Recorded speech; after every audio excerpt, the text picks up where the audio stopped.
Assalamualaikum warahmatullahi wabarakatuh. Alhamdulillah, hari ini kita akan melanjutkan materi terkait manajemen nyeri.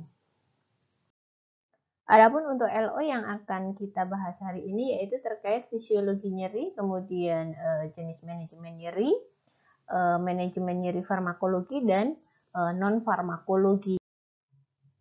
Adapun untuk fisiologi nyeri bisa dilihat dari tabel di mana munculnya nyeri itu berasal dari stimulus nyeri, yaitu bisa dari zat kimia, kemudian listrik, kemudian kekurangan oksigen, trauma jaringan, dan lain sebagainya, yang mana ini semua akan merangsang pelepasan mediator nyeri seperti histamin, prostaglandin, serotonin, ion kalium, yang semuanya ini akan merangsang nosireseptor melalui hantaran serabut tipe A delta dan serabut tipe C ke medula spinalis yang akan mengaktifkan sistem retikuler, area grisea, peria aqueductus, ke hipotalamus, talamus, yang kemudian menuju otak atau korteks somatosensorik, yang kemudian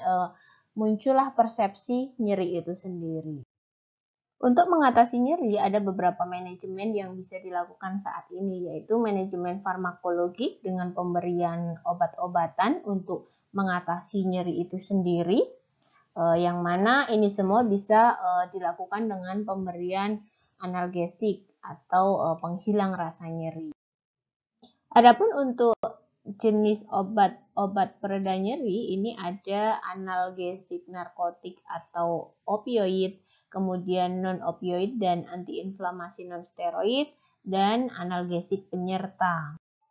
Ini gambaran analgesik narkotik atau opioid, di mana ini merupakan turunan opium seperti morfin dan kodein ya. Ini gambaran sediaan morfin injeksi, di mana ini bisa meredakan nyeri dan memberikan efek rasa euforia lebih besar dengan meningkatkan reseptor opiat dan mengaktifasi endogen sehingga muncul dari penyebab di dalam tubuhnya, yang mana ini akan melakukan penekanan nyeri dalam susunan saraf pusat.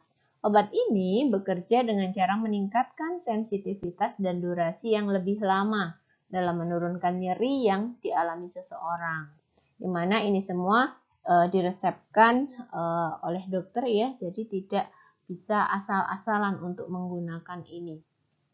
Efek sampingnya ini bisa depresi pernafasan, kemudian bisa menyebabkan konstipasi, mual, dan muntah, sehingga apabila kita memberikan obat-obat ini harus benar-benar diobservasi pasiennya. Yang selanjutnya ada non-opioid dan non-steroid anti-inflamasi drug. Ini gambaran sediaannya ya, di mana non-opioid ini mencakup acetaminophen, memiliki efek analgesik dan antipiretik.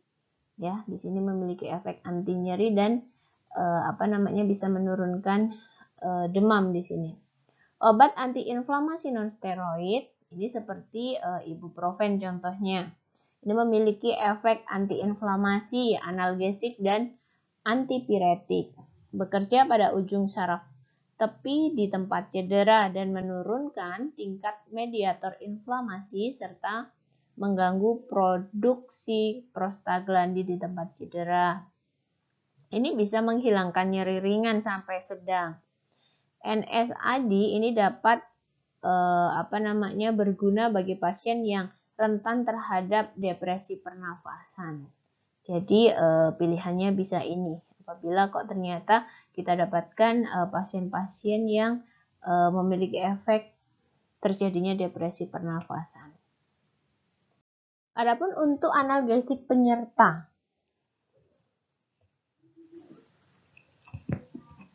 ini analgesiknya bisa mengurangi nyeri kronik dan kadangkala nyeri akut selain kerja utamanya. Namanya juga penyerta ya di sini.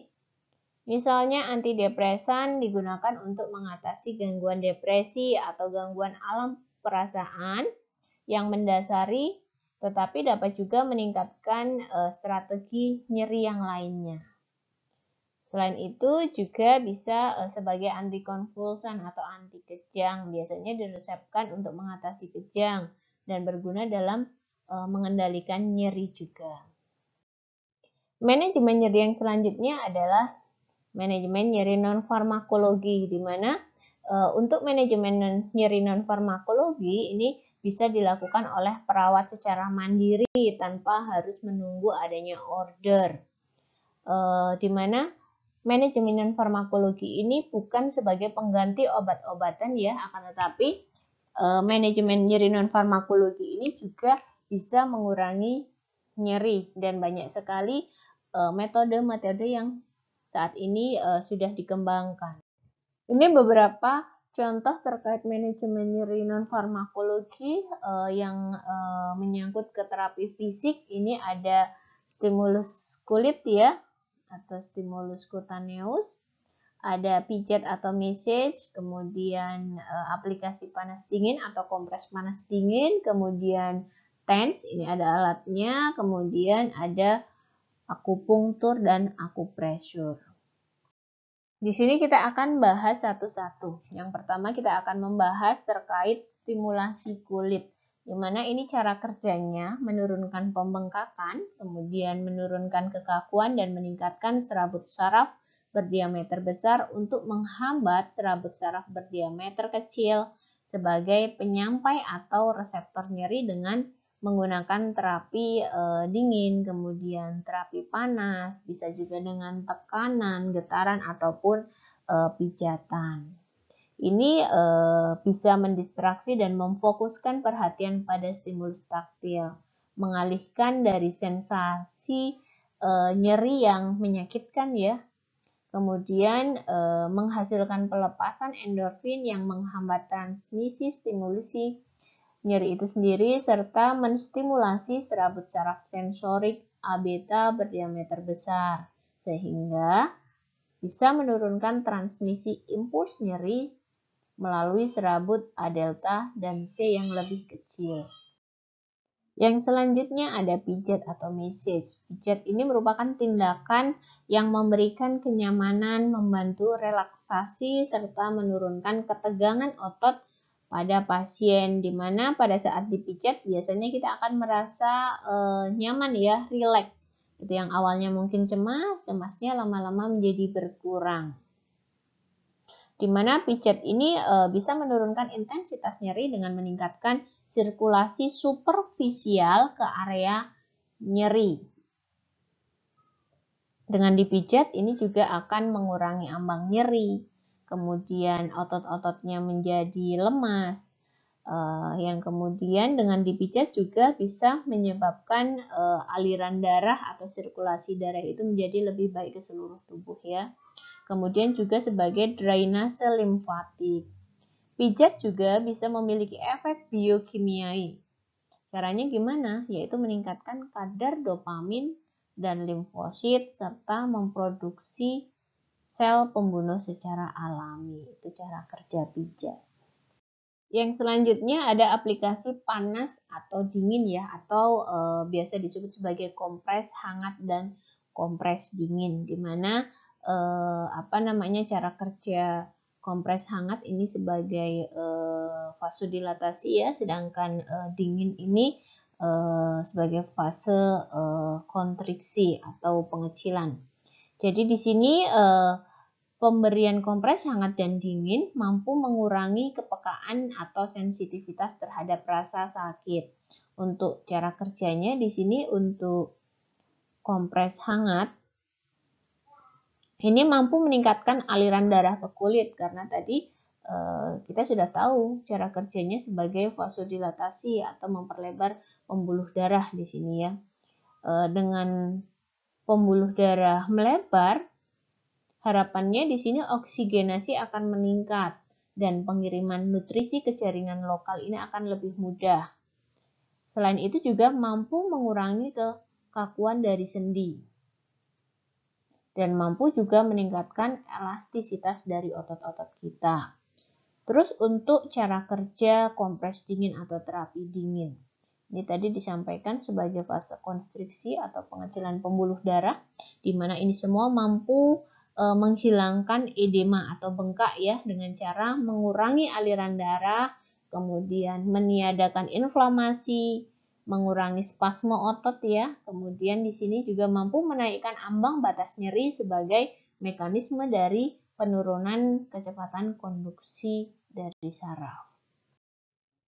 Terapi yang selanjutnya ini ada akupresur atau penekanan pada titik-titik yang berhubungan dengan banyak titik yang mana harapannya nantinya mampu mengurangi nyeri itu sendiri. Nah, untuk akupresur dan akupunktur ini sebenarnya ada chart di mana di situ ada titik-titik tertentu yang bisa kita lakukan. Tinggal di daerah mana nyerinya. Sedangkan yang selanjutnya ini ada akupunktur, yaitu penusukan jarum kecil-kecil pada titik akupoinnya. Nah, cara kerjanya bagaimana? Di sini adanya mekanisme refleks pada jalur saraf yang dapat menutup rasa sakit itu sendiri ya, yang kemudian endorfin dilepaskan oleh tubuh, berjalan ke otak, dan di otak endorfin itu akan memblokir nyeri. Nah, di sini akupunktur mampu menimbulkan rasa relaksasi. Kemudian ketika kita lagi nggak enak badan nih, nyeri gitu kan ya, kita ngerasa lebih nyaman, lebih sehat badan kita. Ya, metode yang selanjutnya dengan menggunakan transcutaneous electrical nerve stimulation atau biasa disebut sebagai TENS. Nah, TENS ini ada alatnya, di mana cara kerja TENS yaitu memberikan stimulasi elektrik bervoltase rendah secara langsung ke area nyeri yang teridentifikasi.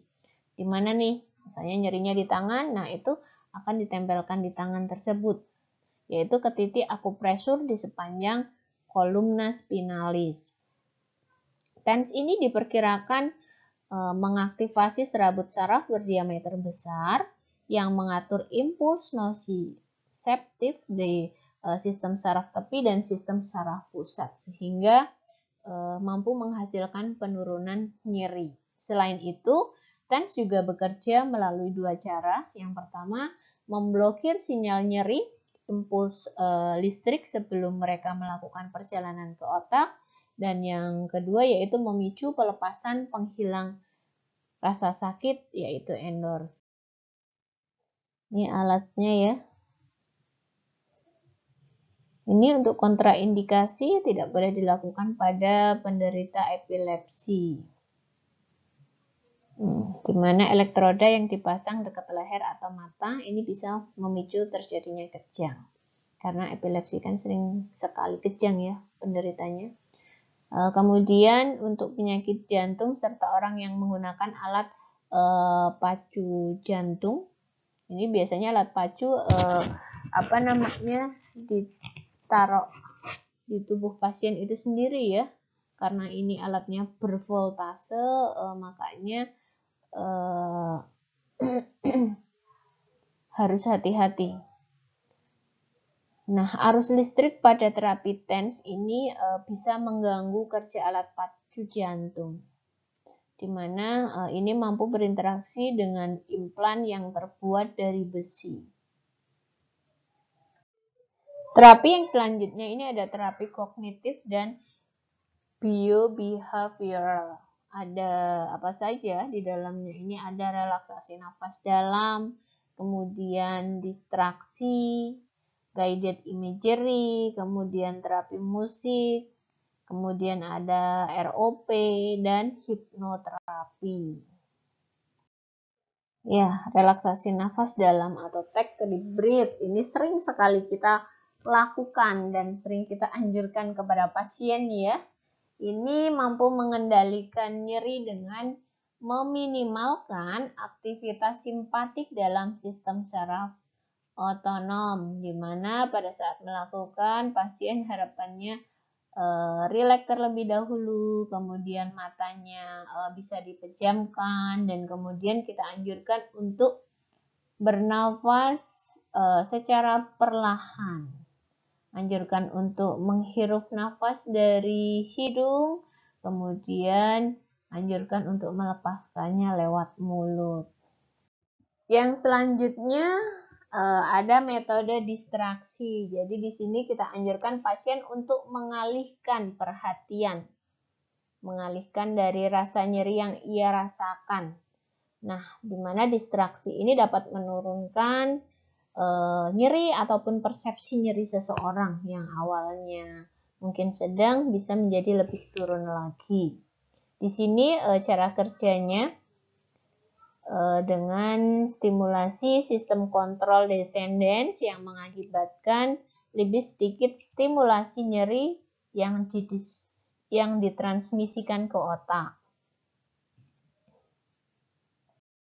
Untuk distraksi, di sini juga banyak cara yang bisa dilakukan. Ada pengalihan visual atau distraksi visual, di mana di sini kita bisa menganjurkan pasien untuk menonton televisi, kemudian membaca majalah, koran, atau buku cerita yang dia senangi. Jadi harapannya apa yang dia lakukan itu akan mengalihkan nyeri yang dia rasakan. Selain itu juga ada distraksi auditor, yaitu teknik pengalihan nyeri yang dilakukan dengan cara mendengarkan musik ataupun lawakan atau humor-humor. Ya, di situ dengan dia mendengarkan musik yang dia suka kan dia akan lebih happy, kemudian melihat humor itu akan membuat dia lebih tertawa, yang kemudian apa yang dia rasakan akan teralihkan. Kemudian ada distraksi taktil, yaitu dengan latihan nafas dalam yang berirama misalnya. Kemudian kita juga bisa memijat bagian-bagian yang terasa nyeri, ataupun pada ibu-ibu yang akan melahirkan itu kan biasanya pinggangnya nyeri sekali ya. Nah, di situ kita bisa menganjurkan suaminya atau keluarganya untuk mengelus-ngelus bagian punggungnya, di mana hal tersebut bisa mengurangi nyeri atau persepsi nyeri dari seseorang tersebut. Yang selanjutnya ada distraksi intelektual. Nah, di sini bisa kita anjurkan pasien untuk mengisi teka-teki silang, kalau misalnya dia emang suka ya. Kemudian bermain kartu atau melakukan hobi-hobi yang dia sukai. Kita tanya, makanya di situ kita harus mampu menggali apa hobi pasien yang sering dilakukan. Ya, metode yang selanjutnya ini ada guided imagery, di mana di sini kita bisa membimbing pasien untuk melakukan pengalihan nyeri, bisa mengcombine dengan nafas dalam, yang kemudian kita anjurkan pasien untuk membayangkan hal-hal yang indah-indah yang pernah dia lewati, yang mana bayangan yang indah tersebut nantinya mampu merelaksasikan dan membuat dia lebih nyaman.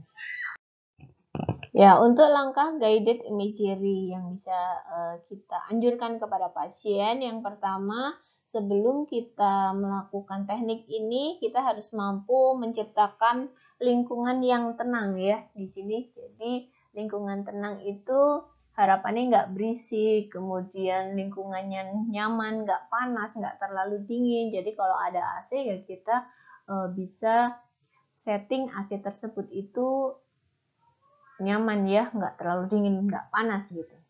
Kemudian kita juga harus mampu menjaga privasi pasien dengan menutup misalnya korden ataupun pintu, yang kemudian kita bisa menyampaikan kepada pasien di mana tangan dan kakinya itu dalam keadaan rileks, dalam keadaan nyantai, tidak tegang. Selanjutnya, anjurkan untuk memejamkan mata dan usahakan agar pasien itu berkonsentrasi. Kemudian minta pasien untuk nafas melalui hidung secara perlahan sambil menghitungnya di dalam hati ya. Nah, anjurkan untuk hirup, kemudian 2, 3, kemudian baru dilepaskan. Nah, itu bisa diulangi lagi. Ya, 3-5 kali. Kemudian setelah itu minta pasien untuk membayangkan hal-hal yang menyenangkan, yang indah-indah yang pernah dia rasakan. Yang kemudian anjurkan pasien untuk menghembuskan nafas melalui mulut. Ya, yang kemudian minta dan ulangi kembali selama beberapa menit sampai pasien merasa dirinya itu menjadi nyaman, menjadi rileks.